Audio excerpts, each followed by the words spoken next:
Post অফিসের rubber stamp জাল করে 150 গ্রাহকের প্রায় কয়েক লক্ষাধিক টাকা জমা না দিয়ে প্রতারণার ঘটনা ঘটল। ঘটনা জানতে পেরে পোস্ট অফিসে বিক্ষোভ দেখালেন গ্রাহকরা। বিক্ষোভের জেরে পলাতক এজেন্ট গ্রাহকদের কাছ থেকে প্রতি মাসে টাকা নিয়ে সেই টাকা সময় মতো পোস্ট অফিসে জমা না দিয়ে প্রতারণার অভিযোগ উঠেছে এক এজেন্টের বিরুদ্ধে। প্রতিবাদে ব্যবতারহাট উপডাকঘরে বিক্ষোভ দেখান গ্রাহকেরা। পোস্ট অফিসের রাবার স্ট্যাম্প জাল করে গ্রাহকদের সঙ্গে দীর্ঘদিন ধরে এই প্রতারণা করা হয়েছে বলে অভিযোগ। ঘটনাটি জানাজানি হওয়ার পর থেকে অভিযুক্ত এজেন্ট টুম্পা মাইতি পলাতক, তার কোনো প্রতিক্রিয়া মেলেনি।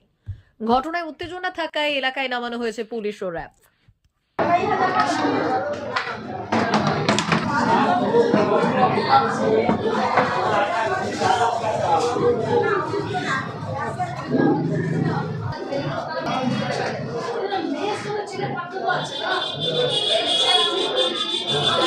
লোকের কাছে এরকম এজেন্ট হিসাবে টাকা জমা দিতি, তা আসি এজেন্টকে ধরে টাকা জমা দিছি। এখন দেখা গেলো যে টাকা বইয়ে তুলতে এসে দেখলাম যে বইয়ের মধ্যে কোনো টাকা জমাই পড়ে। কালকে যখন জমা প্রতি মাসে 1000 টাকা করে জমা দিয়েছিলাম, এবারে প্রতি মাসে 1000 টাকা করে জমা দিয়েছিলাম। এখন মানে আপডেট করলে বুঝে যাবে কত টাকা আছে কি নেই, এটা বুঝবো কি করে। আর ফিক্সডও ছিল, ফিক্সড এখন আপডেট করি তারপরে গিয়ে বুঝবো। আমি প্রথম হচ্ছে ঘটনাস্থলে আমি প্রথম এসে বইটা আপডেট করতে দিতে, যখন দেখা গেল আমার 93,000 টাকার কথা থাকার কথা ছিল, 15,000 টাকা শোনাশুনি। সেইটা দিয়ে আমি আমার ননদকে ফোন করলাম যে তুমিও তো বই করছো, তাহলে দেখো এইবার শোনাশুনি হয়ে গেছে। না, এজেন্টই টাকা জমা, এজেন্টের হাতে এজেন্ট নিজে আর বইও ওর কাছেই থাকতো। বই কিন্তু আমার কাছে থাকতো, বই মাগলেই বলা আছে, সই আছে, কিন্তু টাকা নেই। প্রচুর হিসাব নেই। ওর ভালো নাম কি? টুম্পা মাইতি। মাইতি নয়, হ্যাঁ মাইতি তো, টুম্পা মাইতি, মাইতি না মাইতি, মাইতি টুম্পা মাইতি। এই বাড়ি ব্যবস্থা ওই তো চপিয়া দাস। এজেন্ট যে আছে তার কাছে জমা দিয়েছিল। আমি তো দিদি বলেই ডাকি, তো টুম্পা মাইতি, জেঠুর মেয়ে হয়। আমি মানে প্রত্যেক মাসে 3000 টাকা করে দেই, ঠিক আছে। আর আমার শাশুড়ির 500 টাকা করে আছে, ঠিক আছে। এখনো পর্যন্ত ওর হাতে দেওয়া আছে 12,000 টাকা জমা। না, 1 টাকাও পাইনি। না, জানিনি আমি। না, ফোন করলে ফোন তুলেইনি তো। হ্যাঁ, বাড়ি তো ওইখানে। হ্যাঁ, বাড়ি যে কালকে বইগুলো নিয়ে আসছি। তখন কি বললো যে টাকা বাড়ি নেই যখন যাই। সবাই বলছে ও দাদা। আমার নাম মধুমিতা মাইতি। আমার একটা 1,500 আছে, একটা দুটা 1000 করে আছে, আর একটা 500 করে। 500টা আমার ম্যাচুরিটি হয়ে আসছে আর কি, আর একটা দুটা কিস্তি দিলেই হয়ে যাবে। এইবার আমি তো জানি না, আমি তো কালকে রাতেই তো খবরটা পেয়ে গেছি। তো এই পেতেই আমার পাশের ঘরে দেওয়াটা বই নিয়ে গেছে। এই বই যা দেখছি আমার একটা ছেলের বই 14 কিস্তি টাকা জমা পড়েনি। ওটা 1000 টাকার করে। টোটাল কত টাকা দিয়েছিলাম? যেমন 5 বছরের করে 14, মানে 15 মাসের বই হচ্ছে 1 কিস্তি টাকা জমা পড়ছে, 14টা টাকা জমা পড়েনি। আর আমার একটা 500 টাকার করে, সেটা টাকা জমা পড়েনি।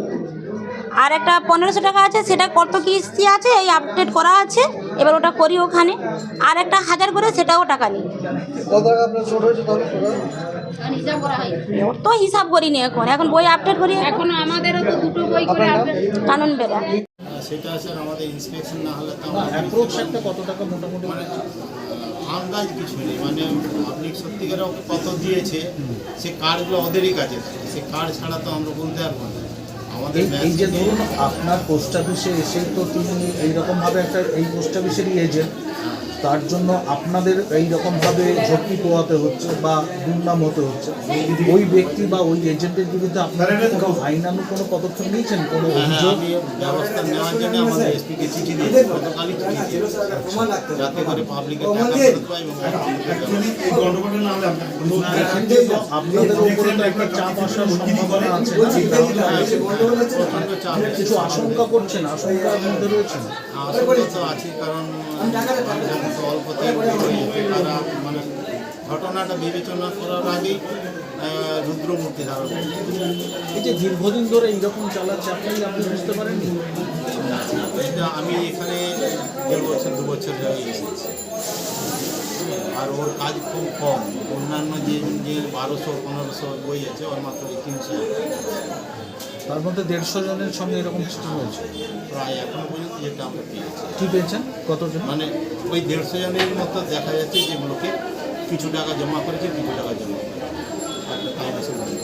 আর উনি এখন কোথায়? এজেন্ট কোথায় এখন? এখন এজেন্টকে কালকে ডেকে দেবেন, তারপর থেকে তার ফোন পাওয়া যাচ্ছে।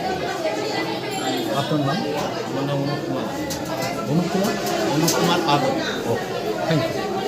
সমস্যাটা এই আপনার পোস্ট অফিসে এসে এইটা নিয়ে কী বলবেন? এই যে গ্রাহকরা এরকম এত টাকা তাদের চোট হয়ে গেছে, এটা নিয়ে কী মানে এটা তো আমাদের মানে পোস্টাল ডিপার্টমেন্ট থেকে এবং আমার ব্যক্তিগত পক্ষ থেকে মানে খুব খারাপ একটা জিনিস, যেটা হওয়া উচিত নয়। সাধারণ মানুষের টাকা কষ্ট অর্জিত তখন সুরক্ষিত রাখে, কিন্তু আমাদের মল সেভিং সিস্টেমে এমন একটা ব্যবস্থা করা আছে যে এজেন্ট নিয়োগ করে, যেটা আগে কেন্দ্র সরকার করতো, এখন রাজ্য সরকার করে।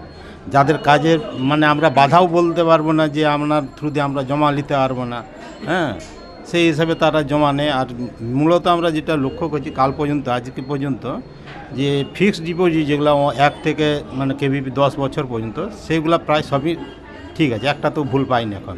কিন্তু রেকারিং ডিপোজিটগুলোয় দেখা যাচ্ছে কিছুদিন ধরে জমা দেওয়ার পরে হঠাৎ করে জমা বন্ধ করেছে, আবার কিছু অ্যাকাউন্ট ঠিক আছে চলছে।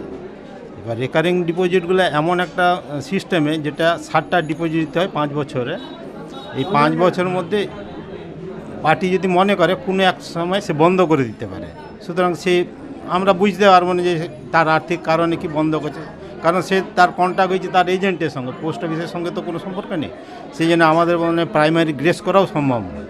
কিন্তু কালকে একজন বই চেক করতে আসে, তারপরে আমরা ধরার পরে এজেন্টকে ডাকা হয়, এবং আমি আমার ঊর্ধ্বতন কর্তৃপক্ষকেও জানিয়েছি যে এইরকম একজন এজেন্ট পাবলিকের টাকা ফ্রড করেছে, ওনার ব্যবস্থা নেই। এই পর্যন্ত কতজনের এইরকম হয়েছে বলে এখনো পর্যন্ত এখনও পর্যন্ত প্রায় হ্যাঁ আমরা 150-র মতো লোকের পেয়েছি, যে তাদের মানে সবার যে পুরা টাকাটা জমা করেনি এরকম নয়, কিছুটা জমা করেছে, কিছুটা বন্ধ রেখেছে। এবং সেই টাকার পরিমাণ কত টাকা জমা করে? সেটা স্যার আমাদের ইন্সপেকশন না হলে তো আমরা বুঝতে পারব না। কত টাকা মোটামুটি? মানে আন্দাজ কিছু নেই, মানে পাবলিক সত্যিকারে ওকে কত দিয়েছে সে কার্ডগুলো ওদেরই কাছে থাকে, সে কার্ড ছাড়া তো আমরা বলতে পারবো না। আমাদের মেশিনে আপনার পোস্ট অফিসে এসেই তো তিনি এইরকমভাবে একটা এই পোস্ট অফিসেরই এজেন্ট, হ্যাঁ তার জন্য আপনাদের এইরকমভাবে ঝুঁকি পোয়াতে হচ্ছে বা দুর্নাম হতে হচ্ছে। ওই ব্যক্তি বা ওই এজেন্টের বিরুদ্ধে আপনারা কোনো আইনানুগ কোনো পদক্ষেপ নিয়েছেন? হ্যাঁ, আমি ব্যবস্থা নেওয়ার জন্য আমাদের এসপিকে চিঠি দিয়েছি, গতকালই চিঠি দিয়ে দিয়েছি, যাতে করে পাবলিকের টাকা ফেরত পায় এবং ওর বিরুদ্ধে ব্যবস্থা। এক্ষেত্রে তো আপনাদের উপরে তো একটা চাপ আসার সম্ভাবনা আছে। হ্যাঁ হ্যাঁ হ্যাঁ, প্রচণ্ড চাপ এসছে সকাল থেকে। হ্যাঁ, আশঙ্কা তো আছেই, কারণ মানুষ এখন তো অল্পতেই উগ্র হয়ে যাচ্ছে। তারা মানে ঘটনাটা বিবেচনা করার আগেই রুদ্রমূর্তি ধারণ করতেছে। এই যে দীর্ঘদিন ধরে এইরকম চালাচ্ছে, আপনি বুঝতে পারেননি? না, এটা আমি এখানে এই 1.5 বছর 2 বছর হয়ে এসেছি, হ্যাঁ, আর ওর কাজ খুব কম। অন্যান্য যে 1200-1500 বই আছে, ওর মাত্র ওই 300 অ্যাকাউন্ট আছে। তার মধ্যে 150 জনের সঙ্গে এরকম? হ্যাঁ হ্যাঁ হ্যাঁ, প্রায় এখনও পর্যন্ত যেটা আমরা পেয়েছি আর কি। কতজন? মানে ওই 150 জনের মতো দেখা যাচ্ছে যে লোকের কিছু টাকা জমা করেছে, কিছু টাকা জমা করেনি, একটা টাইম এসে বন্ধ করে দিয়েছে। উনি এখন কোথায়? এজেন্ট কোথায় এখন? এখন এজেন্টকে কালকে ডেকেছিলাম, তারপর থেকে তার খোঁজ পাওয়া যাচ্ছে না। আপনার নাম? আমার নাম অনুপ কুমার আদক। অনুপ কুমার আদক।